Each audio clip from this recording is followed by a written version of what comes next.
We got an email the other day where someone said that they listened to all these different NFT trainings and podcasts, and there's all these terms and these words that are just thrown out there like we're supposed to know what the hell they mean. That is what today's episode is about. We're going to be digging into common phrases and terms that you hear in the NFT space.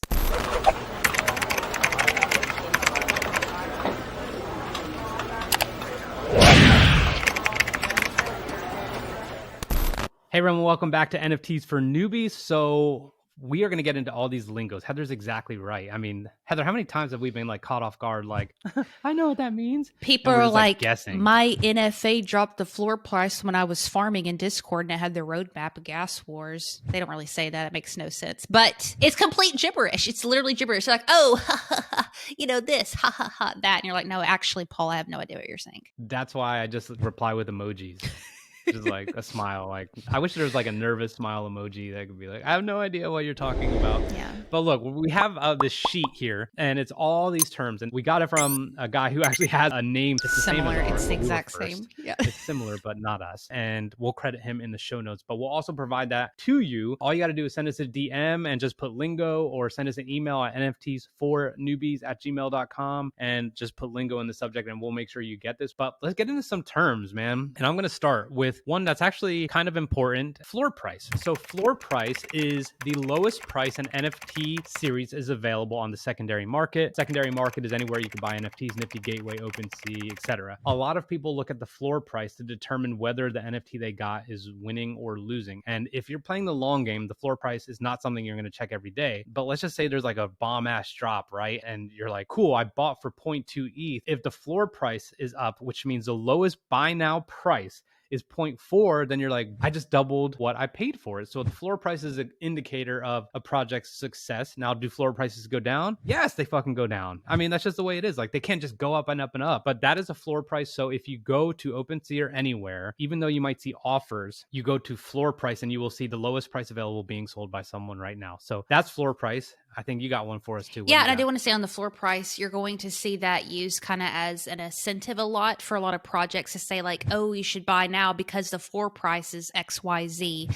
And so it's kind of like a little perk because it may be low and an easy way to get in on a project. So yeah, roadmap, road stinking map. Where are we going? I don't know. Do you guys remember having an actual map that you would look at? I do. In the NFT space, it means an outline or a plan of what will happen during and after an NFT's launch. This is usually in the form of added value to the NFT holders, which AKA means what is the vision of this project? It's like, oh, we ain't got a roadmap. That means they ain't got no vision. And you know what happens when there ain't no vision? The people perish. That's what's up in the Bible, okay? That's what it says. I didn't write it. I didn't say it.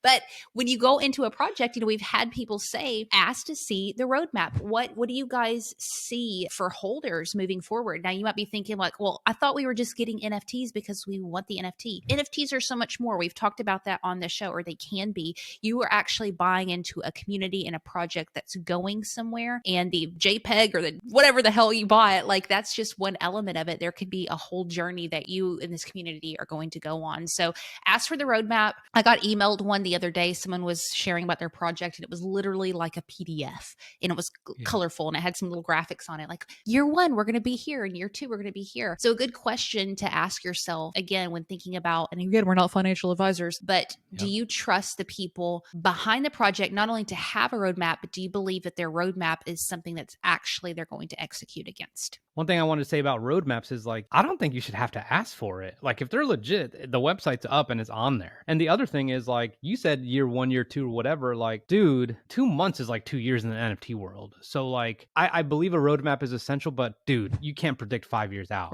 necessarily. Right. Deadheads is a really, really good example of a good roadmap. They have their animated series. I've seen people with bomber jackets that say Deadheads on them now. I'm like, holy crap. So really good call. But Heather said she had to ask for it. To me, that's a no for me, dog, like Randy Jackson would say. I like how he quoted the Bible and Randy Jackson all in the same definition. What do you have next, Rich?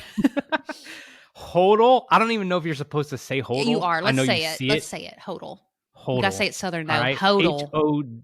HODL. It's actually derived from people misspelling the word hold, but what it means is hold on for dear life. It means it is a term used by people who want to hold their NFTs or that NFT until it achieves maximum value. CryptoPunks, Bored Apes, V-Friends, like some of these are hodls, whatever. Hold on to them. Hold on to them for dear life because they have an insane potential ceiling. Yeah. So a hodl is just like one of your best NFTs that you're like, nah, man, HODL on that or hodl on that.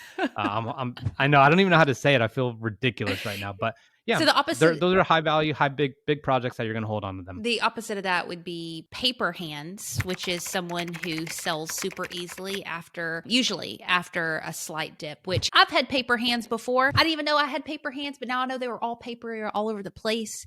Hold on to your crap, hold on to your wife, hold on to your children's. Don't be letting go of your NFTs too soon, too fast, or you'll be having these things called paper hands. That's that crazy ass term. That goes right into floor price. This is good the way this actually worked out. Mm-hmm. If the floor price dips a little bit and you have paper hands, you never know what's going to happen. That's right, a lot of people got rid of Bitcoin a few years ago, and now they're probably hating themselves. For sure. So I'm going to give you two other ones, and then again, email us, hit us up for the document.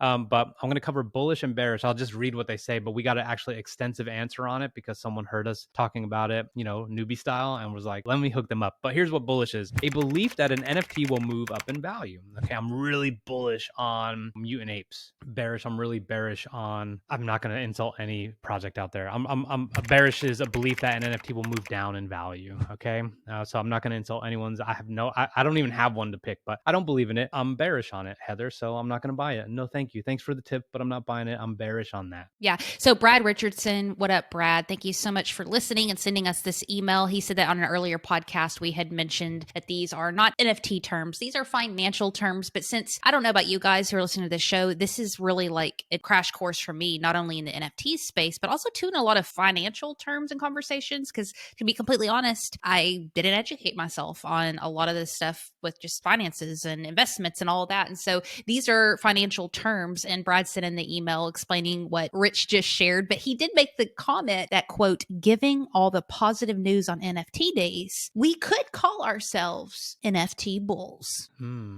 Are you an NFT bull, Rich? Yay or nay? Yes. You are. You know it. I mean, I do believe, and I think you and I talked about covering an episode on this, but yeah, I mean, I know a zillion projects are going to fail, but I like my wallet right now. Yes, I'm bullish on NFTs. I do believe they're going to make a difference, a big difference, and I think they're going to be adopted in a lot of different shapes and sizes. Yeah. So again, if you want this sheet of terms, send us an email, NFTs for Newbies. It is linked up in the show notes, and we'll give credit, of course, to where we got this resource. All right. We're going to need another deck. I feel like we've gone over some of these, but I'm going to give you a question. Ooh, here we go, Heather. This is perfect because you're excellent at this. What is one surefire way to grab your attention?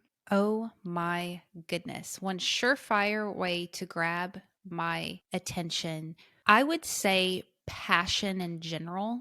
I really dig when people are passionate about something because I want to know why and I want to hear them talk about it. I'm like a passion meter. Who's passionate and what are they passionate about? What about you? For me, it would be if you make me laugh. Thanksgiving just passed not long ago, guys. And, being around a lot of people is not always fun. And I was always thinking, like, what are the situations where I can tolerate being around a lot of people? And one of those is like our fantasy football draft that we do in Vegas every year. Like my Marine buddies and our friends, like it's funny for a long time. That makes it tolerable. Yeah. So if you can make me laugh, you get my attention. If not, we got to clean up. It's bath time. Everyone get out. Bye. AKA you boring. You need to go to a stand-up class. Rich ain't going to talk to you.